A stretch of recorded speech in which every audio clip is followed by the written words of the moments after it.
What is up, guys? Today we're working on a 2008 Honda Accord V6, and we're working on taking out this alternator.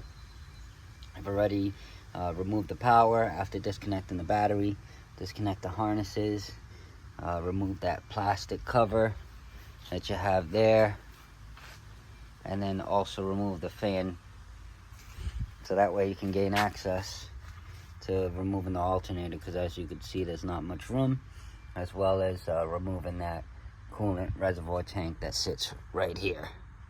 So once you've done that, got all the stuff out the way, now we're going to go ahead and remove the belt with the tensioner pulley right there. So we'll go ahead and do that now.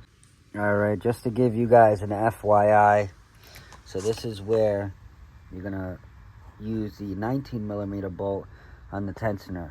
It is a hydraulic tensioner, so normally when you put tension on it, it doesn't free up. So you're like, what the hell, is this thing broken? Alright, we got the alternator out.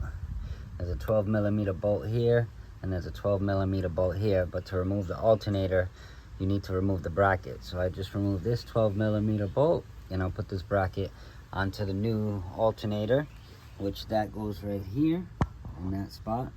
And then you're gonna have a 14mm nut that goes through it and threads onto there. And that's how you take the alternator out. And if you do have any oil leaks or have liquid or power steering or anything getting into the alternator, that's normally the cause of death for these alternators. So any oil leaks, make sure you fix them before you put the new one in. Alright, we got the new alternator in. You can see the bolts. There's one over here on the left. There's one that connects to the alternator. And as you can see down there, that one down there. Got my light on it. It's tough. So much stuff in the way. But you can see it, that bolt right there. Make sure they're all loose when you put it in. Just thread them by hand, and then when you're ready, go ahead and now you can tighten it. As you can see, it's loose right now. Before I go ahead and tighten everything, I'll put that on, put the connector on, your AC connector, and then don't forget the fan. So I'm gonna slap all that in right now. It's very easy, very simple, very straightforward.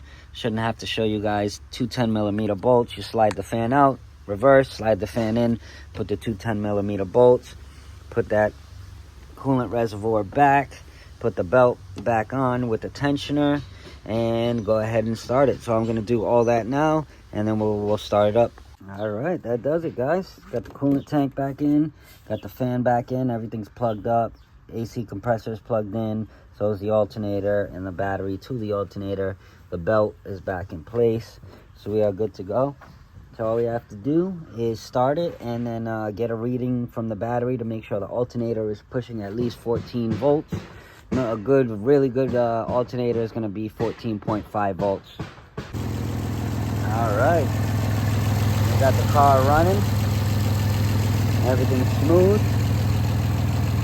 Got the voltmeter hooked up, and it looks like we're getting a solid 14 volts, which is good. Could be a little bit healthier, but 14 volts is within spec. I like to say 14 to about 14.5 is the go-to. If you guys found this video helpful, as always, like, comment, and subscribe. And thanks for tuning in. Have a good day. Bill J, baby.